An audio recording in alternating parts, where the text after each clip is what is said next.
Magandang gabi mga kababayan. Narito na ang pinakahuling update sa lagay ng panahon ngayong gabi ng Monday, April 7, 2025. Huwag kalimutang i-like ang video, i-share sa inyong mga kaibigan, mag-subscribe sa aming channel at i-click ang notification bell para lagi kayong updated. Ayon sa PAGASA, ang Intertropical Convergence Zone, ITCZ, ang pangunahing nakaaapekto sa Southern Mindanao. Ang ITCZ ay ang pagsasalubong ng hangin mula sa Northern at Southern Hemisphere at ito ang siyang nagdadala ng maulap na papawirin at scattered rains and thunderstorms sa mga lugar ng BARMM, Soc-Sargen, Zamboanga Peninsula, Lanao del Norte, Misamis Occidental at Palawan. Pinapayuhan ang mga residente sa mga apektadong lugar, lalo na iyong paulit-ulit ng inuulan, na maging alerto sa banta ng pagbaha at pagguho ng lupa. Samantala, ang mainit na hangin mula sa karagatang Pasipiko or easterlies ay patuloy na nakaaapekto sa nalalabing bahagi ng bansa. Kaya naman, asahan ang mainit at maalinsangang panahon sa malaking bahagi ng bansa.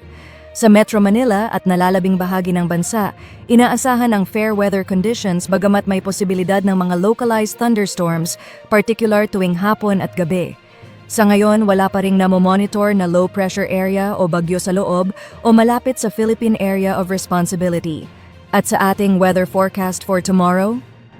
Sa Palawan, inaasahan pa rin ang mga pag-ulan dulot ng ITCZ. Sa Metro Manila at nalalabing bahagi ng Luzon, asahan ang partly cloudy to cloudy skies na may posibilidad ng localized thunderstorms. Ang temperatura bukas?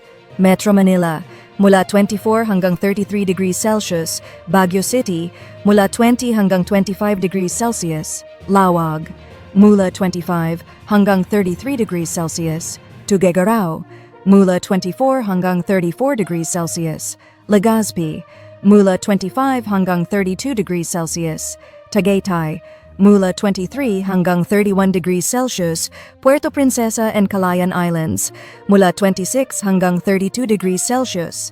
At sa Visayas Weather Forecast, asahan pa rin ang fair weather conditions sa buong Visayas pero may mga localized thunderstorms lalo na tuwing hapon o gabi.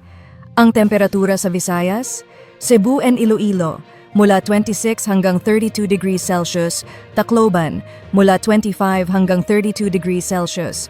At sa Mindanao Weather Forecast, sa mga lugar gaya ng Basilan, Sulu at Tawi-Tawi, posibleng magdala ng ulan ang ITCZ.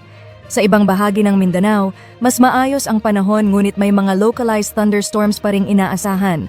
At ang temperatura sa Mindanao, Cagayan de Oro and Zamboanga, mula 24 hanggang 32 degrees Celsius, Davao, mula 24 hanggang 33 degrees Celsius.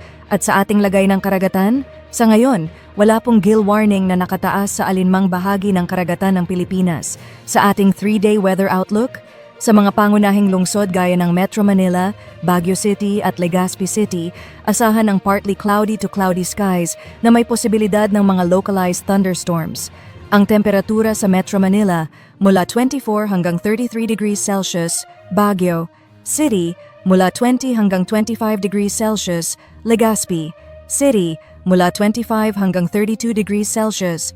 Sa Metro Cebu, Iloilo City at Tacloban City, wala pang inaasahang malawakang weather disturbance pero asahan pa rin ang mga pulso ng ulan at pagkulog-pagkidlat sa ilang bahagi. Sa Mindanao, fair weather pa rin hanggang Wednesday sa Metro Davao pero pagsapit ng Thursday at Friday, posibleng makaranas ng pag-ulan kabilang na ang Caraga Region. Para sa Cagayan de Oro at Zamboanga City, Wednesday to Friday, inaasahan ang partly cloudy to cloudy skies with chances of localized thunderstorms. Iyan po ang pinakahuling update sa lagay ng panahon. Para sa mas marami pang weather updates, huwag kalimutang i-like, i-share ang video, mag-subscribe sa aming channel at i-hit ang notification bell. Maraming salamat sa panonood.